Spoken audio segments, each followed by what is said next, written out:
وأمنا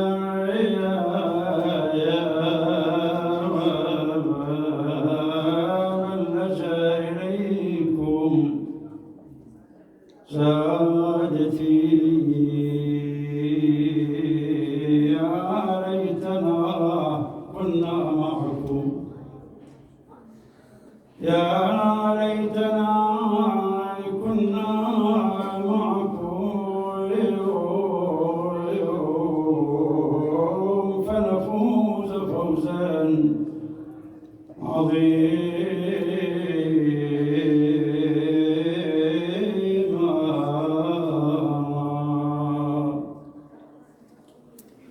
وإن كنت مما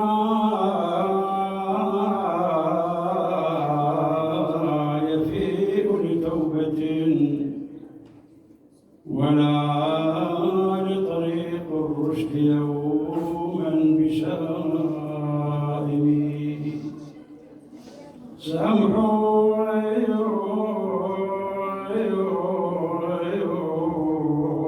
بدمعي في قتيل محرم صحائف سودتها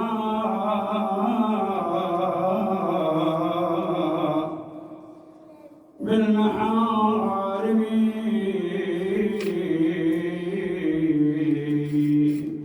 بديل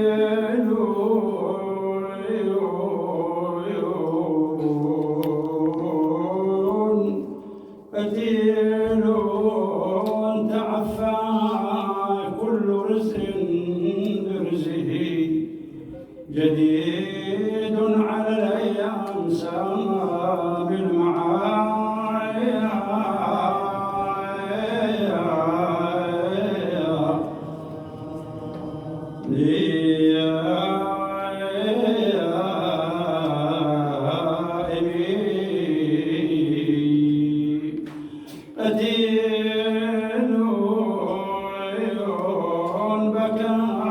المصطفى وابن عمه علي وأجرى من دم مدامع فاطمي لا في لمولاي الحسين وقد غدا وحيدا فريدا في وطيس الملا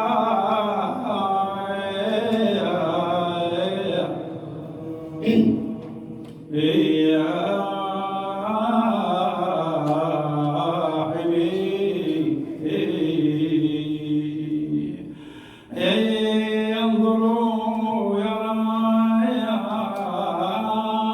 صحبه صرعى وينظروا نسوة تجلببن بجلباب البكاء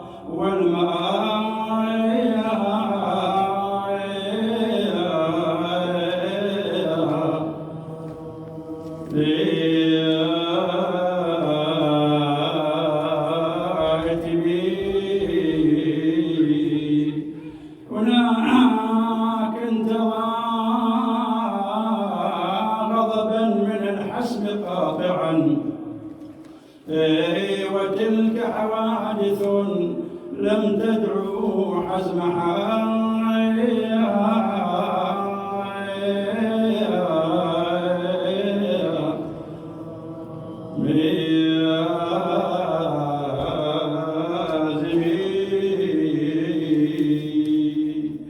ولما أراد الله إنفاذ أمره في أطرعي منقادا لحكم عاقبي أتيح له سهم تبوأ مقعدا ليته نحري والغلا صمي وأعظم خطب لا تقوم بحمله أي متون الجبال الراسيات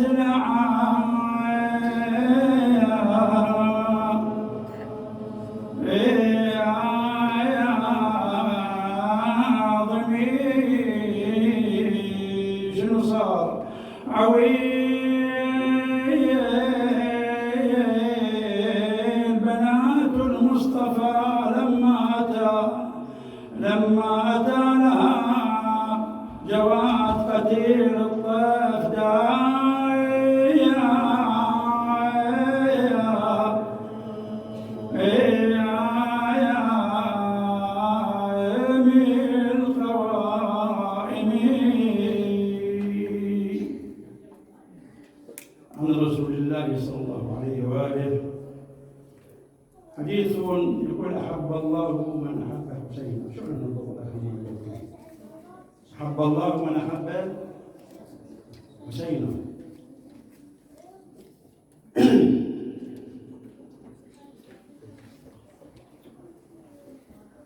أقول سؤال مطروح بالساحة: أن البلاء الذي قد حل بالإسلام كمفهوم وحل بالمسلمين كأفراد أساسه أزلام السقيف، فلماذا لم يضع أمير المؤمنين سيفه في أعناقه ويخلص العباد والبلاد منه؟ وهذه التبعات التي قد لحقت الإسلام كله من جراء السقيف. يعني الزهراء سلام الله عليها لما ضغطت بين الباب والجدار أساسه السقيفة.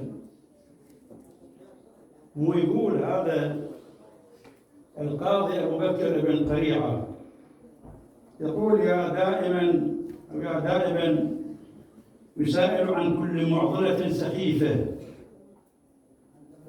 لا تكشفن مغطا، فربما كشفت جيفة ورب مستور بدا كالطبل من تحت القطيفة، إن الجواب لحاضر لكنني أخفيه خيفة، لولا اعتداء رعية نلقى سياستها الخليفة، وسيوف أعداء بها هاماتنا أبدت نظيفة، لنشرت من أسفار آل محمد جملا طريفة تغنيكم عما جاء به مالك وأبو حنيفة، رأيتكم أن الحسين أصيب يوم السقيفة، ولأي حال ولدت فاطمة بالليل ولدت فاطمة شريفة. إذا المصائب كلها قد صبت على رؤوسنا من جراء تلك السقيفة. لماذا الإمام قد سكت عن حق المغلوب عن المغصوب ولم يضع سيفه وهو المعروف في أعناق القوم حتى يطهر البلاد والعباد من شؤم شره؟ هذا سؤال وجيه. أخواننا، أنا راح أختصر الموضوع أجيب بالأخير. البعض لما طرح هذا السؤال هو سؤال معقول، أنا وياكم طرحه، ولكن حقيقة نجرد الإمام سلام الله عليه عن كونه رجلا سياسيا ونضعه في بوتقة أو في خانة الحرب فحسب، أن أمير المؤمنين رجل حرب فحسب. هذا مصحيح. على كل حال، السؤال: لماذا الإمام سلام الله عليه لم يحارب القوم؟ مجيء الأمويين السبب السقيف، مجيء العباسيين الذي قد قتلوا 6 من الأئمة سبب السقيف، مجيء الدولة العثمانية التي قد احتلت العراق وعاثت في الأرض فسادا سبب السقيف، ثم جاء التتر وفعلوا ما فعلوا وحكموا العراق بالحديد والنار سبب السقيف، ثم تقسيم البلد الوطن العربي إلى أقسام ودولان، والعراق صارت حصته بريطانيا وجاء الاستعمار البريطاني واحتل العراق سبب السقيف. الحقائق. والآن بظل سنقاط من جيل الأمريكان عبر هذه الأحداث سبب السقيف واحتلوا العراق، والحكومة العراقية ما هي إلا أداة ممثلة للسفارة الأمريكية، وهذا كله يعرف. على كل حال، السبب الأول: لماذا لم ينهض الإمام سلام الله عليه حتى يسترجع الحق إلى نصابه؟ أولا الوصية كان مكبلا بها، لكن الوصية بها قيد، أرجو أن تنتبهوا لهذا القيد وهذا الشرط: يا علي حقك سوف يغدر والخلافة سوف تبصر، ولكن إذا أردت أن تنهض وتطهر البلاد أولئك الذين سعوا في الأرض فسادا لا بد وأن تنتقي 40 شخصا. ليش 40؟ ليش مو 5؟ ليش مو 4؟ لماذا لم يتصدى للأمر بنفسه فحسب؟ ليش 40؟ وهذا سؤال وجيه. أرجعك شوي للخلف. الإمام صاحب الزمان لما يطلع إن شاء الله شنو عنده؟ شو يسوي؟ بيش يستعين؟ وعنده 313. هذول شنو كلهم قوات هذول؟ 313 قائد يعني 313 بلد، كل بلد يحتاج إلى قائد. الإمام علي عليه السلام النبي الأكرم قيده ب40 يعني ب40 قائد، وكل قائد فقيه ويحمل نفس الفكر والعقيدة التي يحملها الإمام سلام الله عليه. أضرب لك مثلا، ترى شمر بن الجوشن كان يقاتل. وين يقاتل؟ تحت راية الإمام علي سلام الله عليه.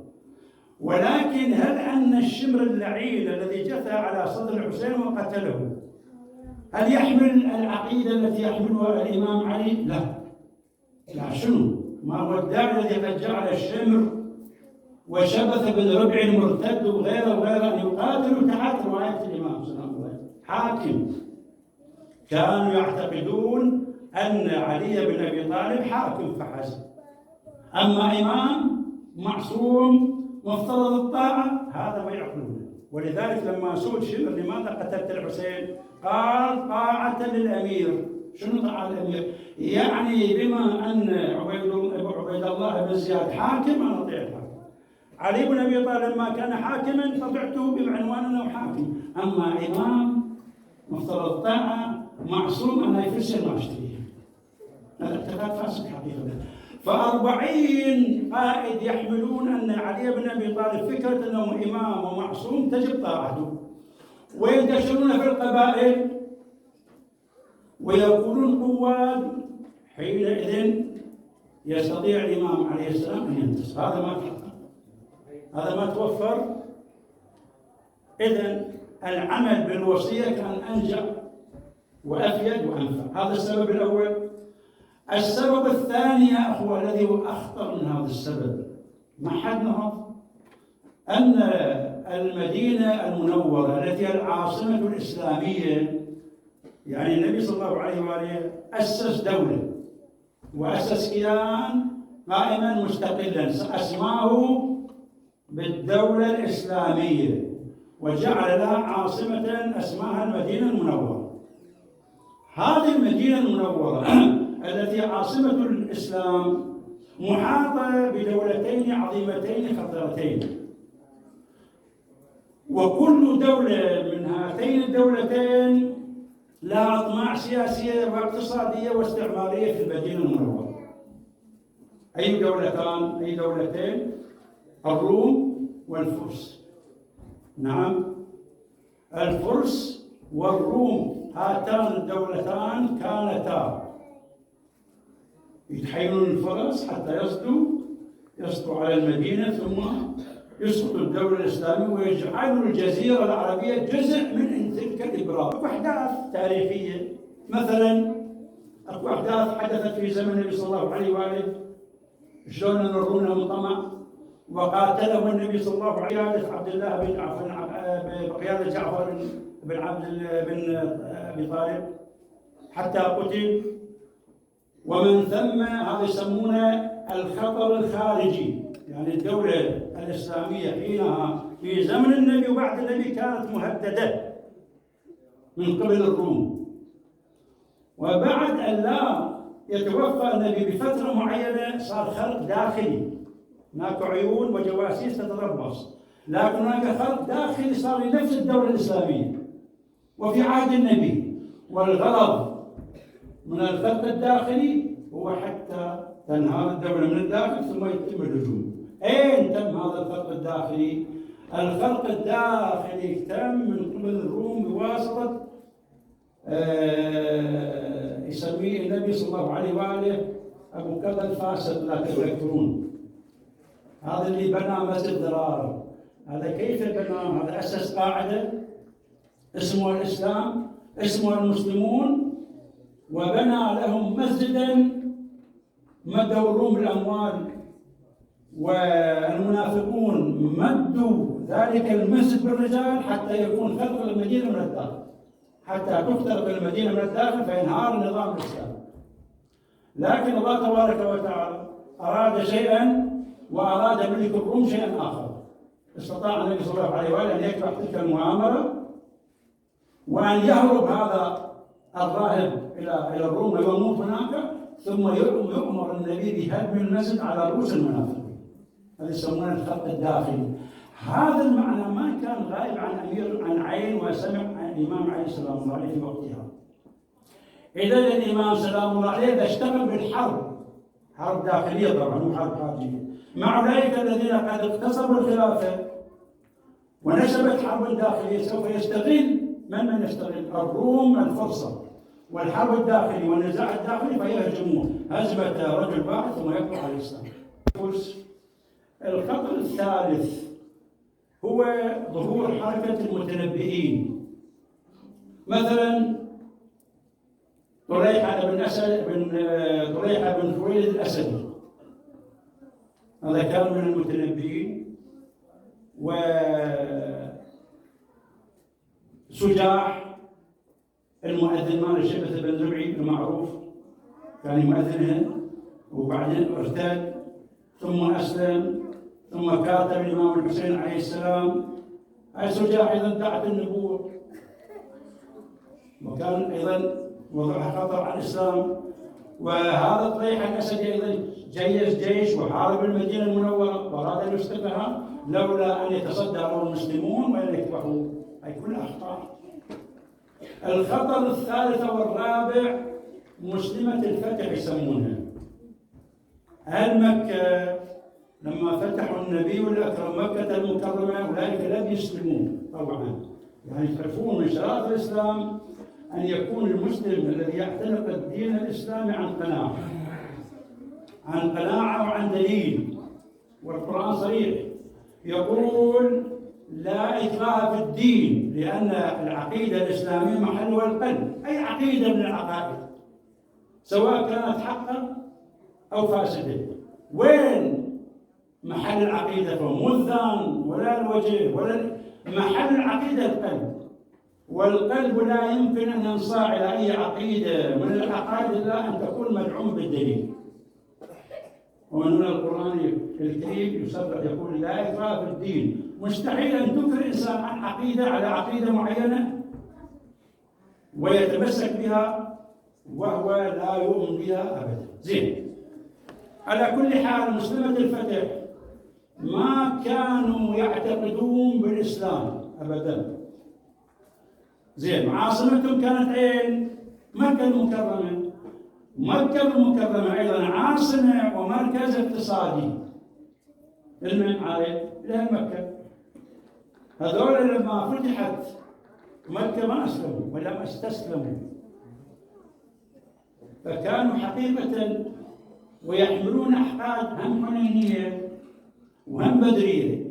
أي فرصة سانحة مكنهم من الهجوم على المدينة المنورة ويرجع إلى أمور الجاهلية ويحكم أبو سفيان وجنوده، هذا في الحقيقة كانوا يتربصون ويتأملون الأمر هكذا إلى هكذا ينتهي إلى هكذا النتيجة.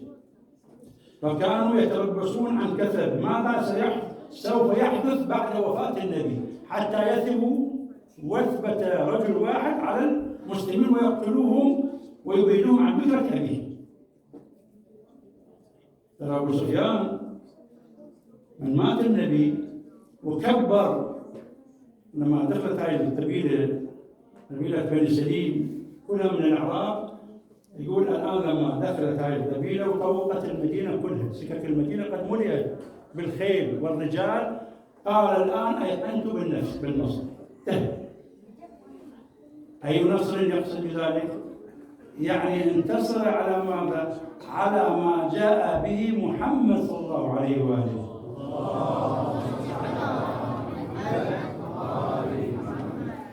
خوش مخطط وبنى دولة وبنى اقتصاد. احنا ما لنا علاقة بالإسلام، لكن نستفيد من هاي إخواننا. هاي كلش مهمة. الرجل ما كان يعتقد بالإسلام أبدا يعني، وإنما كان يعتقد بمبادئ شنو بالخطط التي قد وضعها النبي صلى الله عليه وآله. يقول محمد صلى الله عليه وآله كان ساحرا وغلب في سحر هارون وداوود وموسى. فليه؟ هي تصريح يعني أنا ما أقرأ الرواية كلها، ولكن هذا موجود أن الرجل كتب إلى معاوية الذي قد حملنا على الإسلام هو ماذا؟ السيف على كل حال، لما أخذوا الخلافة والحكومة كبر، قال الله أكبر يعني انتصرنا. إجا أبو سفيان. أبو سفيان من الطلقاء ومن المستسلمين. وين إجا؟ إجا الإمام علي سلام الله عليه، قال له شوف أنا حاضر أملأ لك الأرض خيلا ورجالا، بس أعطيني فرصة. الإمام طرده، قال له أنت لا ما زلت أو طالما تكيد بالإسلام، لا حاجة لي بك ولا بخيلك، أنت ما تريد الإسلام. ذاك اليوم رأيتك تحارب يا رسول الله والإسلام، اليوم جيت حتى أستعين بك على هؤلاء. أقف الملاحظة أخواني، أنا ما أحب السياسة بس أشير إشارة. شوف مبادئ أهل البيت وين، والمبادئ التي يرتئيها صحة ويخطط الإمام عليه السلام عليه وين. بالله عليك لو سياسي من هذول ربعنا الذين ماسكين الحكم ويدور الأمور بين أمرين، أما يحكم بالاستعانة بالظلم وأما يطرد من الحكم، شو يسوي هذا؟ أنا سألتكم أنتم تجيبوا واحد من هذول ربعنا الآن متربعين على ذكة الحكم، يخيرونه يقولوا له احنا نستطيع ان نعطيك الحكم ولكن لابد وين شنو؟ تستعين بظالم من الظلمه. وبعد ان تستقيم امورك تصفي. نعم ما عنده كله. يستعين بالظالم ويحكم، وعندما تستحكم به الامور يصفي. امير المؤمنين عليه السلام لما جاء هذا الرجل ابو سفيان وقال أنا أستطيع أن أملأ لك المدينة خيلا ورجالا، مو بالإمكان من وجهة نظر سياسية أن يستعين بأبي سفيان ويقتل هذولا ويركز حكمه ويقويه ثم يضع السيف بمن؟ بالأمويين ويمحيهم عن فكرة ممكن هذا. ولكن الإمام والأئمة عليهم السلام لا ينتصرون بالباطل أبدا، وإنما ينتصرون بالحق والمبادئ. ولذلك تحمل ما تحمل. من أجل ماذا؟ من أجل لا تسجل عليه في الملاحظة أن علي بن أبي طالب تسجل في التاريخ كل صغيرة وكبيرة وكل شاردة وواردة لابد أن تسجل. علي بن أبي طالب قتل هذول واستعان بعدو من أعداء الله، ولما تمكن من الأمور قتله. ووصلت عارة تسجل على الإمام صلى الله عليه وسلم، لكن أبت نفسه الزكية إلا أن يتمسك بالحق وأن ينتصر بالحق فطرده. فعليه أهل مكة إخواننا كانوا يشكلون خطرا رابعا، أن علي بن أبي طالب إذا حارب القوم لو شكوا فد واحد مستسلم غير مسلم يستعينون به وأيضا ينقضوا على المدينة ويسقطوها، ثم يذهب تعب النبي خلال 23 سنة أضرب فيها. الإمام سلام الله عليه الفكرة ما كانت غايبة عنها. بعد نفس المدينة فيها منافقين. المدينة كانت مخترقة من الداخل ومحاطة بخطر المنافقين وبقايا اليهود. أكو بقايا اليهود المفروض الأول والثاني يطلعوهم، لأن النبي صلى الله عليه وآله قال اخرجوا اليهود من جزيرة العرب واكرموا الضيف. ما سووه ابدا، ما طلعوا اليهود. ليش؟ لأن اليهود معروفين بالتخطيط. اليهود ومن الآن قوى أمريكا ومسك أمريكا اقتصاديا وسياسيا أشياء بصراحة يعني. وعسكر اليهود المخطط الأول والأخير لبقاء أمريكا كدولة عظمى تحمي مصالحها في الشرق الأوسط واليهود. مخطط بصراحة. السقيفة قد استعانت بخطط اليهود. وكعب الشاهد على ذلك اخوان بلا اطاله كعب الاخبار لم يسلم الا في عهد السنه، وفتح له الباب على مصراعيه محبا به لا حتى يستفيد من خطره. فعليه الخطر الرابع بقايا اليهود والمنافقون المحيطون بالمدينه وداخل المدينه. اما بالنسبه للمدينه القرآن صريح قال ومن أهل المدينة مردوا على النفاق، هذا خطر.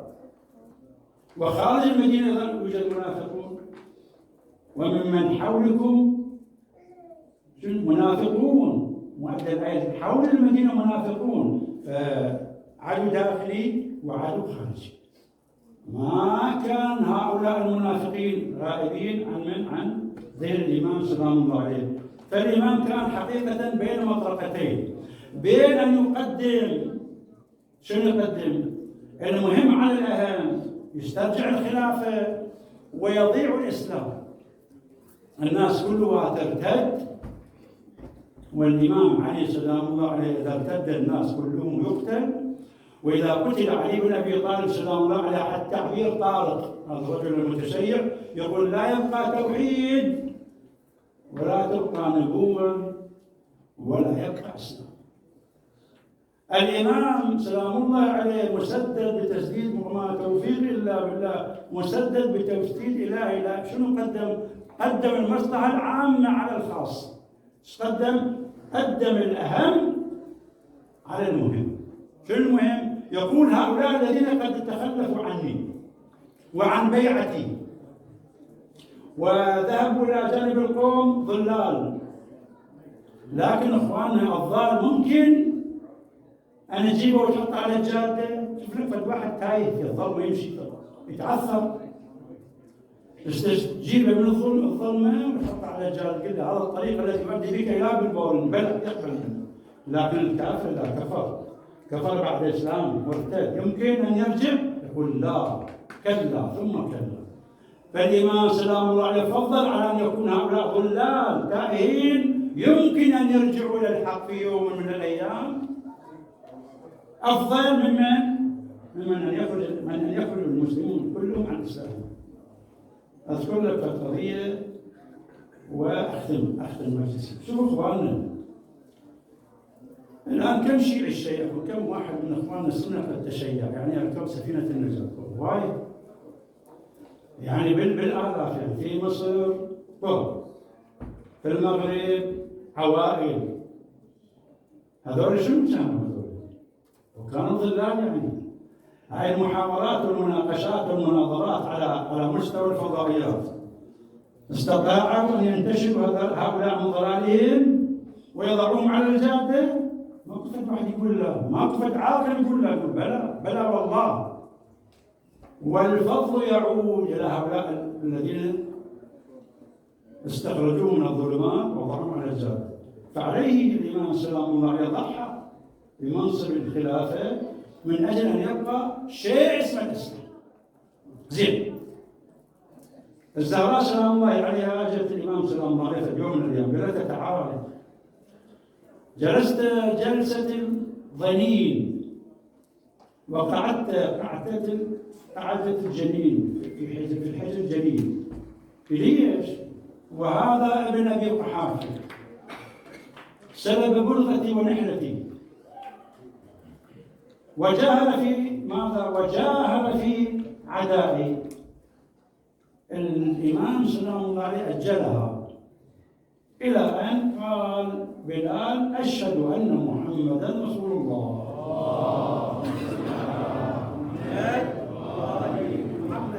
قال شوفي ترى ذو الفقار موجود والبتار موجود، وتعرفيني أنا منه، لو تظاهرت علي العرب لما وليت والدبر.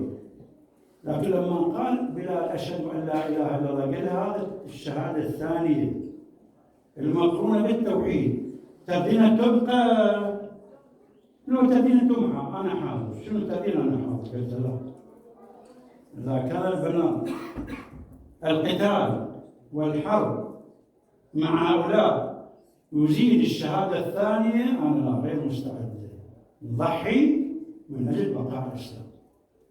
وفعلا هاي التضحية الهائلة التي يعبر عنها الإمام الحسين عليه السلام بقوله التضحية اللي ما ضحاها أنبياء أبدا.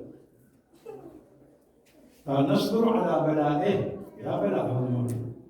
فاطمة سلام الله عليها البلاء الأول، المصيبة الأولى كسر ضلعها ووسط جنينها واغتصب حقها ومنعوها من أن تبكي أباها.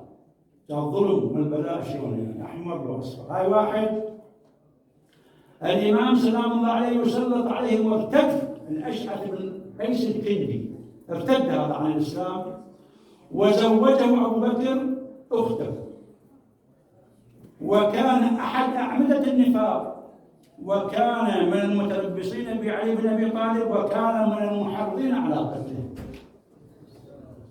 هذا الثمن الذي قد دفع من جهة الإمام عليه السلام. وأما الحسن فقتل على يد معاوية، وأما الحسين عليه السلام قتلوا نقل معاوية. أثمان ضعيف، أقول أثمان مضاعفة دفعها أهل البيت عليه السلام من أجل ماذا؟ من أجل تقديم المصلحة العامة على المصلحة الخاصة. وهذا أخواننا مو كلام يلقى على المنبر ونتبجح به، هذا درس لنا. إذا ضربت المصلحة العامة والمصلحة الخاصة من نقدم؟ العامة على من؟ على المصلحة الخاصة. درس لنا أخواننا، نستفيد منه من سيرة أهل البيت العطرة. زين، هذا التقديم لما قدم أهل البيت عليهم السلام المصلحة العامة على الخاصة، شنو كان الثمن؟ دماء سالت، وأجل تلك الدماء التي قد سالت هي الدماء التي قد سالت في عرصات كربلاء. يعني أكثر الأئمة تضحية لأجل أن يبقى الإسلام الذي قد صعق المسلمين وأرجع المسلمين إلى نصابهم. أخواننا الأمويون أسسوا أساس سموه الإسلام الأموي، وهذا شيء ثرثة. هذا فك عينه، وال20 سنة و30 سنة فك عينه أن الشخص الذي يمثل الإسلام هو معاوية. هذا شيء ثرثة. هذا الإمام سلام الله عليه بتلك الدماء الزاكية التي قد أثمرت، والله عز وجل هو الذي قد أجعلها تثمر، أن يرجع الناس إلى إسلامهم. وفضح الأمويين هؤلاء كيف يكونوا مسلمين ويرتكبوا تلك الجريمة النكراء، قتل وسبي وحرق خيام. طبعا الإمام سلام الله عليه بتلك الأعمال التي قد قام بها الأمويون كشف الهوية الحقيقية للجهاز الأموي. أخواننا نقول بصراحة، الإنسان الذي يحب الحسين عليه السلام حتى نطبق عليه الحديث أحب الله من أحب ماذا؟ يصير هذا الإنسان محل يحب الله عز وجل. الله عز وجل يحبه، مو أنا. الله عز وجل سن قانون قال أحب الله من أحب حسينا. زين، الشكر لمن يعود؟ نقول نشكر الله ونشكر الحسين عليه السلام الذي قدم ما قدم حتى يحفظ به دين محمد صلى الله عليه وآله.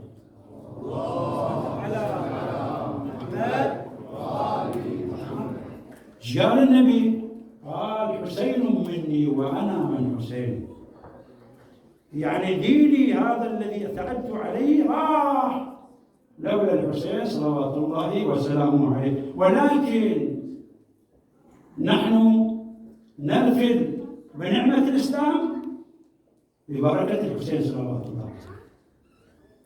فلا بد وأن نحيي هذه الشعيرة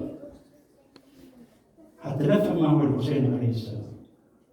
هذه الشعيرة تحتاج إلى أحياء أخواننا.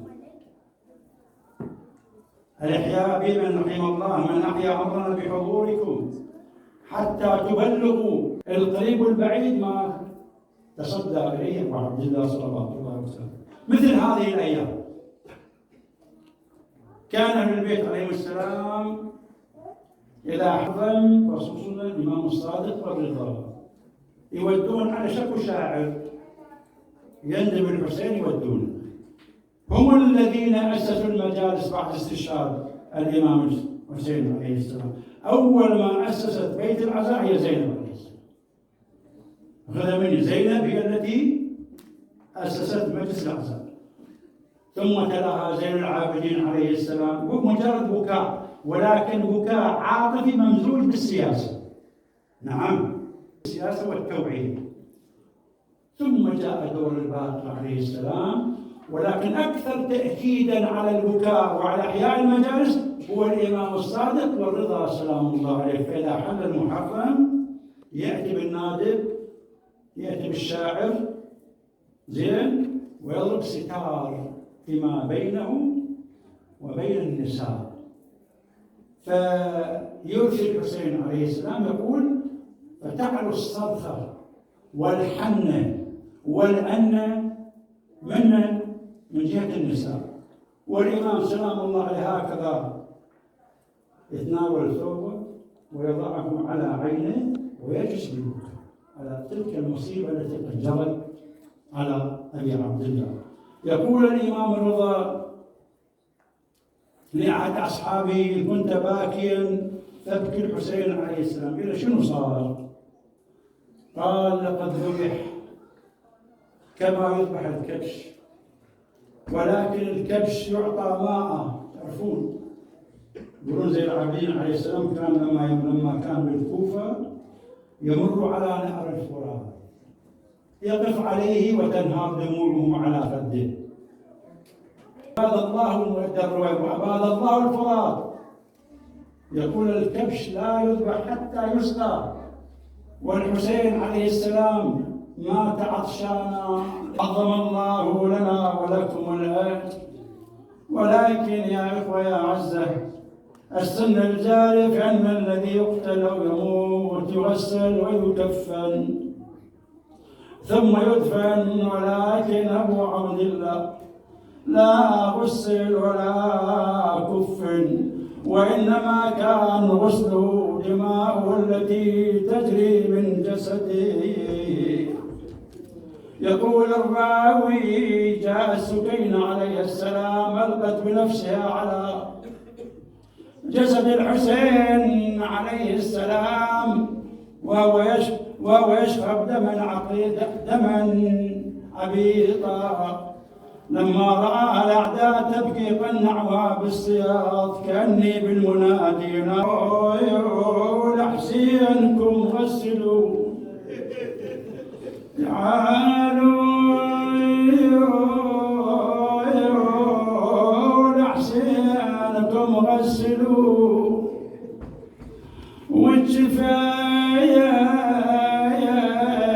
والشفايان وياكم تجيبوا، والقطين للجروح دخلوا، وعلى اشتافكم لحسين شيلوا، وبهداي وسط القبور. ليش بهداي؟ ليش الشاعر يصب هاي الجملة بهداي؟ لأن كل أعضاء مقطعة. وبهداي لحسين عشتافكم شيلوا، ووسط القبور بهداي لما تنزلوا. أرجع إلى سكينة لما قنع الأعداء بالسياط بكت بكاء عاليا، ولما اعتنقت أباها سلام الله عليها كأني بها منادية: يا من قطع راسك ومن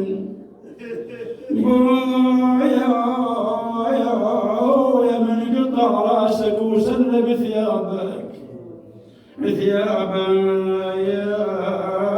ابويا غطى كل مصاب الماجر مصابك. انعمت عيناي لو اشوف النايك ذبيح ويجري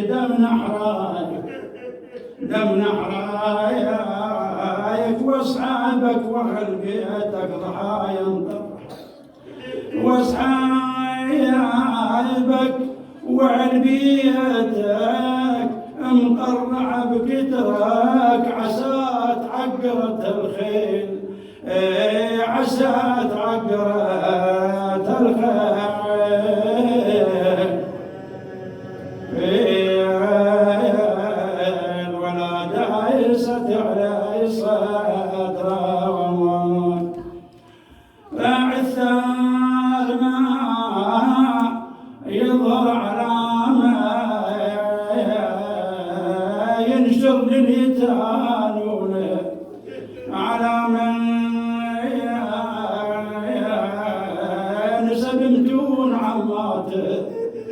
على من امنث يا الزجر وجرمية امنث يا جرمية